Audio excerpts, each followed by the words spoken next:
You can watch me when I fall, when I cry, when I get shot, when I go to jail, when I die. You can watch. Your homie Gab is in the building. Hey, yo, son, let them hoes know. I've seen him spit in police officers' face when there was nobody but us three on a dark street in Oakland. You know? Pac almost got us killed in Richmond, Virginia. I know them brothers remember that time they backed us out of this club, this after-hours place in Richmond, Virginia, 4 in the morning.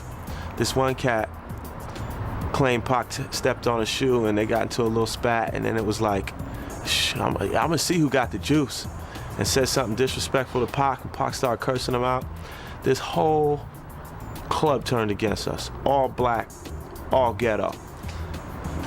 After Hours Lounge. 10 minutes later, we're taking pictures and everybody's walking us around. We're all spread out. It was 4 of us there. Me, Pac, Money B, and Sophia. And Pac challenged this cat and it got ugly, and then Pac was like, yo, man, shot. We out. Yo, we got beef.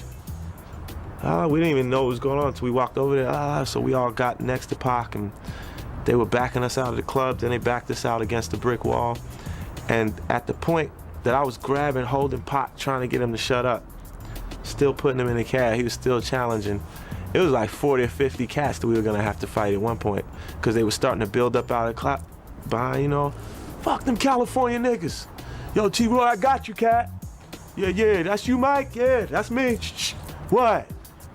We'll send him back to Cali, right? And then more and more were ganging up. And Pac was like, what? How y'all gonna do that to me? I'm not scared of none of y'all. I'm not scared of none of y'all. Sophia was the muscle cat, though. And he said, look, why do we gotta fight all of y'all? Just me and you box right now. And he challenged the main cat who was challenging Pac, while I smushed Pac into the cab, because the more Pac talked, the madder they got. It was a no-win situation. And I was like, Pac, I'm a soldier too. There's 40 of them, and we're from California, and there's 4 of us, and we're not strapped. We couldn't bring no guns to the club or nothing. That was the beginning of a big feud between Sophia and Tupac, because as soon as we got back to the hotel, Pac got on the phone. That was one of those outings I told you about when he would just pop up and do a few shows with us. As soon as he got to the phone, he called up First thing he did was went upstairs to our bodyguards and DJ Fuse and all the people who had guns, like, Fuse, I need your gun, let me borrow your gun.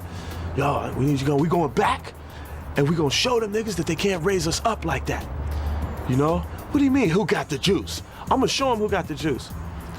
So our bodyguard was like, all right, who else need one? Where they at? We're like, they're at a club 30 minutes away.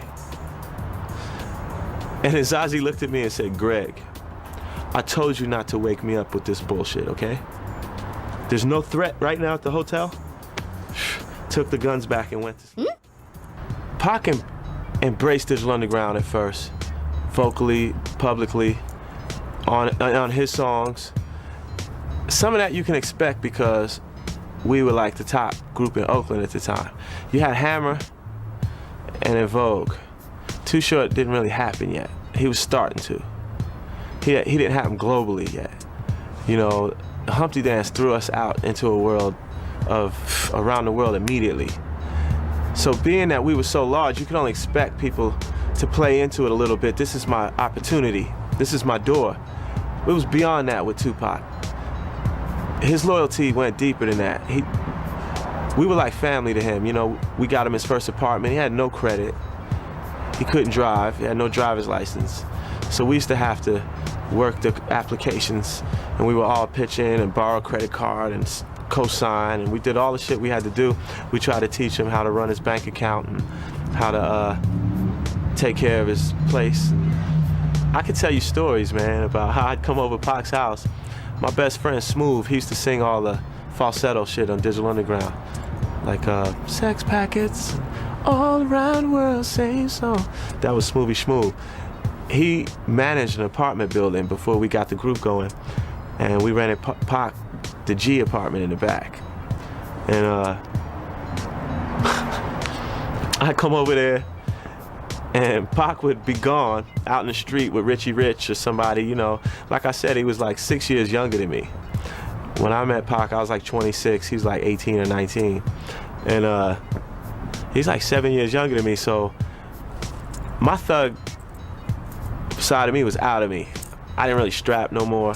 I mean, when I was 19, I was just like him, crazy. You gotta prove that to yourself in this country, you know? You gotta know that you can hang. But I was starting to choose to chill. I was just discovering white chicks and ecstasy and staying inside and not going out, and lesbians and all kind of cool shit. Pac was just discovering the streets and camaraderie and manhood, guns, you know, sisters, having them. Because, you know, it's hard to get a black girl in a black neighborhood unless you got something going for you. It's not like a man, any girl really. You know, we'll take the cute chick on fries, but a girl, you work at McDonald's, please. Wesley Snipes said he couldn't buy pussy when he was in college. All of a sudden he got fined once it happened. So Pac was discovering sisters. He speaks on that in the first rhyme he ever said. I clown around when I hang around with the underground. Folks who used to clown say I'm down when I come around. Gas me when they pass me. They used to diss me and harass me, but now they ask me if they can kiss me. Get some fame, people change, blah, blah, blah. He was just starting to feel that. People were recognizing him from the digital videos and from the tours and stuff, and his album was slated to come out soon. Make a note that our label, Tommy Boy, jumped over the Tupac demo to sign Gold Money, a pimp group. But you know, they didn't hear a hit single on the tape. Neither did Tom Wally or Interscope.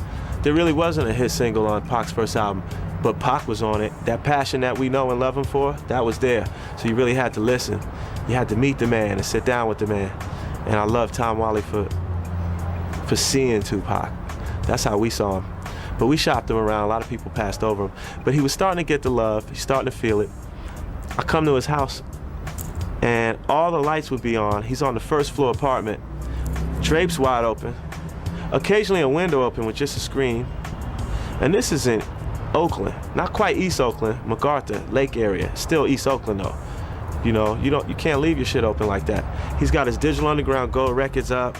Big entertainment center he bought with his first check from the Juice movie.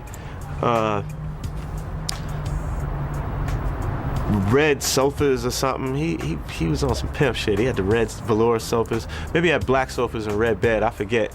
But it looked lavish up inside Pac's little apartment. Wasn't much different than this. It was just a regular apartment, like $600 to $800 a month or something like that, you know. But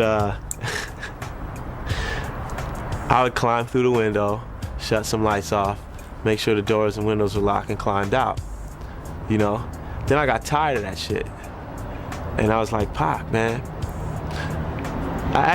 Him and Stretch were gone one time. I climbed in and I took all this gold records, all this equipment, and I put it in the bedroom.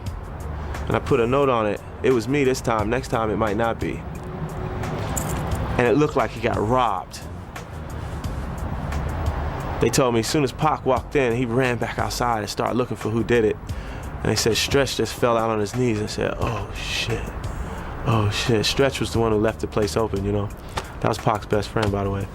But yeah, so another time I came over and I was like, Pac, for real, man, you're not getting the message. You can't leave your windows wide open with all these gold records and all your jewelry laying out on the counters and stuff. He was like, oh, I ain't worried about that. I ain't show you? Oh, went in the closet, his first AK ever bought. He came out, cause if someone come up in here, wait. Woo! You saw that? Shot the floor and the sofa all up. Damn near killed a couple of the outlaws. They were little kids just sitting on the couch getting high. Not little kids, you know, 17, 18. It was crazy, man. But he was excited. Always had that boyish gleam in his eye, like, whew. That Chuck D said I could rhyme with, like, woo, you saw that? Like, it's got some shit to it. Beautiful.